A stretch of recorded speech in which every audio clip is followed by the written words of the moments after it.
il était normal que ce soit lui qui ouvre le bal. Donc, mesdames et messieurs, je vous prie d'accueillir Damien Maric.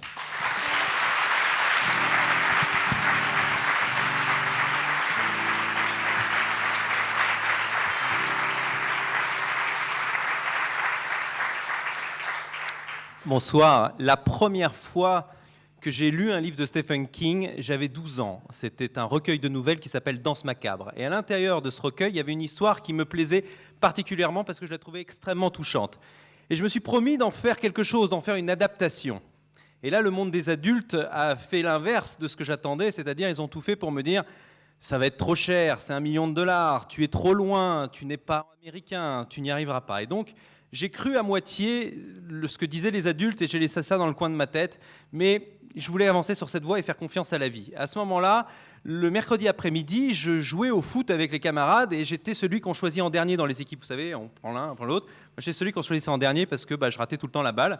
Et donc, à force d'être lassé de vivre ça, j'ai décidé d'échanger ma place avec un petit camarade qui, lui, n'avait pas les moyens de se payer, d'aller au club de sport. Et donc, du coup, je lui disais, tu vas t'appeler Damien Maric, et puis moi, ce que je vais faire, c'est que je vais sortir à la station avant, et je vais aller dans les studios d'AB Productions, qui à l'époque produisait le Club Dorothée, et qui produisait Hélène et les garçons et tout ça. Et donc, je passais le service de sécurité en me faisant, en acquiesçant quand on me disait si j'étais le fils d'Aude Messant. Je ne sais pas qui est cette femme, mais en tout cas, je disais oui, oui. Et donc, je passais le service de sécurité, et en gros, je restais là à découvrir ce monde caché de la télévision avec toutes ces coulisses, et ça me faisait extrêmement rêver. Et je me suis rapproché d'un régisseur qui, lui, partait chez Canal+ des années plus tard, puisque je commençais à avoir 16 ans cette fois, et je m'entendais bien avec lui, donc je me suis dit, je vais le suivre. Mais là, cette fois, pour passer le service de sécurité, étant donné que j'étais un peu plus vieux, j'ai mis un costume, et j'ai dit que j'étais stagiaire et que je n'avais pas mon badge. Donc on m'a donné un badge, et j'ai pu passer le service de sécurité. À ce moment-là, je me retrouve au Guignol de l'Info, et je rencontre un réalisateur qui s'appelle Éric Lartigot, qui a fait La Famille Bélier récemment, et je lui dis, voilà, j'aimerais bien faire ce métier, travailler comme ça, et il me dit, tu sais, Damien, fais quelque chose. Crée quelque chose, fais un court-métrage, n'importe quoi. Et donc j'ai fait un court-métrage et une fois fini, je l'ai envoyé à 40 boîtes de production françaises. Et ces 40 boîtes de production françaises, après 3 mois en les appelant le mercredi et le vendredi à la même heure, personne n'avait rien regardé. Alors j'étais triste parce que je me suis dit, voilà, j'ai fait un film et personne ne l'a vu. Et un jour, je jouais à la Nintendo 64 un jeu qui s'appelle GoldenEye. Voilà, là je sens qu'il y a des mecs qui ont compris. Donc j'ai passé des nuits à se jouer avec un copain à ce jeu et mon pote me dit, tu sais Damien, tu devrais l'envoyer aux États-Unis. Et là, il y avait le Télé 7 jours en face de moi et je me dis, je vais regarder. Là, il y a marqué où leur écrire Brad Pitt, où leur écrire Johnny Depp. C'est ça, on était 7 jours. Et c'était le nom des agents. Donc, je me suis dit, je vais faire ça. J'ai envoyé une cassette vidéo. Alors, ça me coûtait une fortune. En plus, dans un format américain et avec une lettre en disant, s'il vous plaît, montrez ça au studio.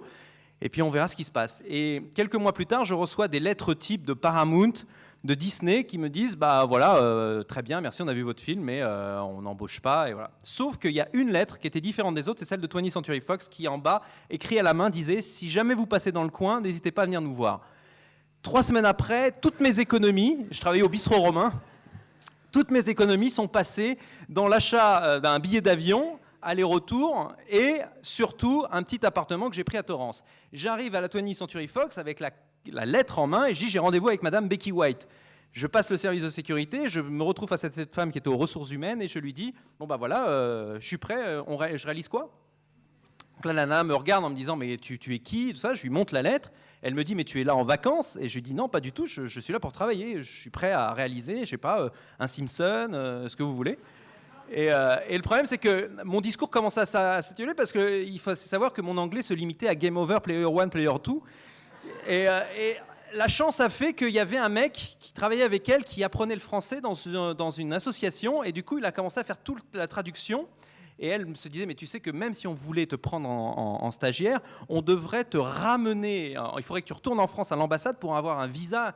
Et c'était impossible. Et donc elle me disait, je ne peux rien pour toi, il faut que tu partes. Et je savais que si je quittais ce bureau-là, toutes ces coïncidences, tout ce qui avait eu lieu avant allait s'arrêter. Donc je me suis dit, non, il faut que je reste, je suis désolé, je ne peux pas partir, j'ai fait 9000 bornes, trouvez-moi un job, je suis prêt. Et le téléphone a sonné à ce moment-là, elle décroche, elle dit oui, oui, elle me regarde, elle a une idée, elle raccroche, elle dit, tu vas prendre un avion pour Vancouver, tu vas aller sur X-Files. Je me suis retrouvé sur le plateau d'X-Files, hyper content, en 3e équipe. Donc les acteurs principaux n'étaient pas forcément là, mais on est avec les seconds couteaux. Mais bon, j'étais en 3e équipe, j'étais content, sauf que très vite, ils se sont aperçus que mon anglais n'était pas bon, parce que quand le mec me disait « va me chercher le script », je regardais ce que pointait son doigt. Je ramenais un truc, c'était pas bon. Et là, il y a une phrase que j'ai retenue, c'est qu'on me montrait une chaise et on me disait « watch and learn ». Ça a duré 3 mois.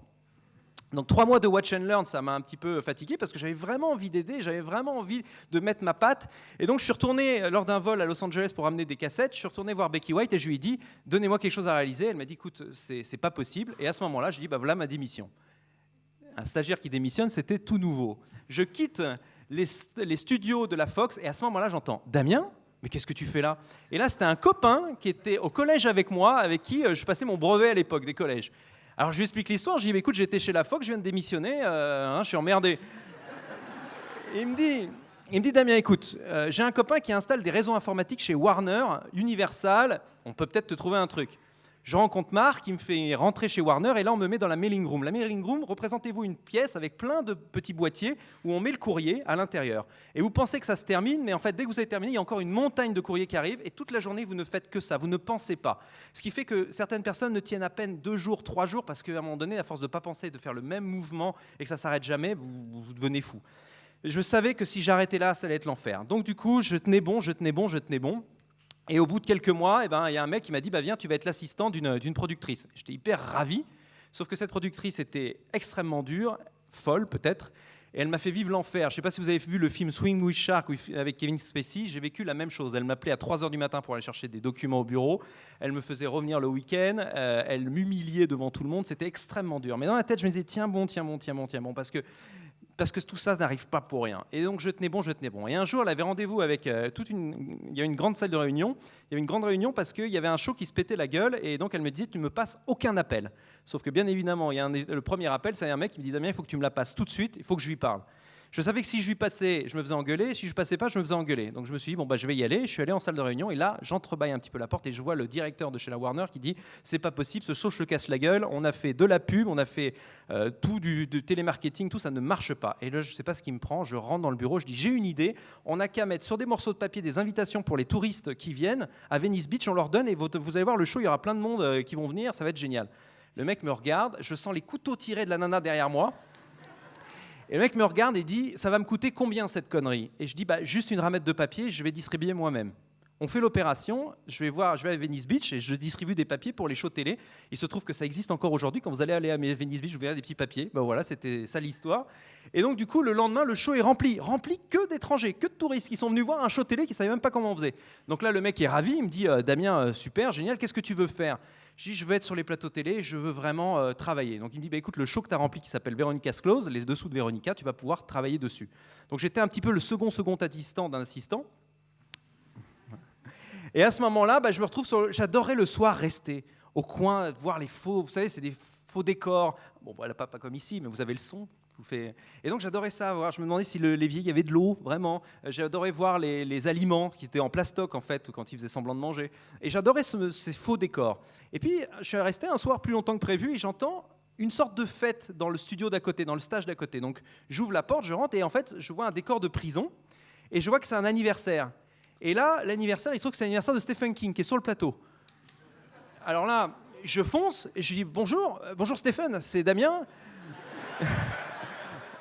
Et je lui dis, voilà, il y a une nouvelle dans Danse Macabre, Night Shift en anglais.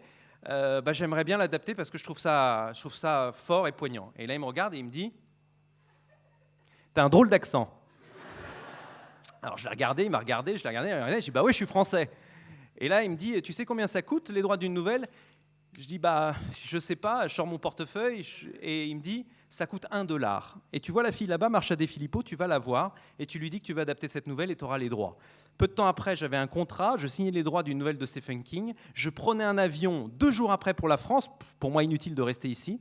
Je retournais en France et là, peu de temps après, en mars 2001, je recevais une lettre de Franck Darabont, le directeur de La Ligne Verte, le réalisateur de La Ligne Verte, des Évadés, de The Mist, de Walking Dead aussi, qui me donnait les droits de copyright que je n'avais pas, parce que j'avais le droit d'adaptation et de copyright, et j'ai pu faire le film.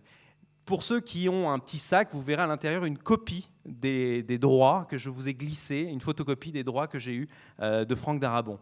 Ce que j'ai retenu de cette histoire, c'est que malgré le bruit du monde, malgré les gens qui vous disent que c'est pas possible, que c'est possible, tout ça, il y a quelque chose de beaucoup plus fort, de beaucoup plus puissant. C'est le silence de l'âme et de cette petite voix à l'intérieur qui vous susurre « Suis ce chemin ». Et la vie va faire en sorte que ça arrive. Merci infiniment.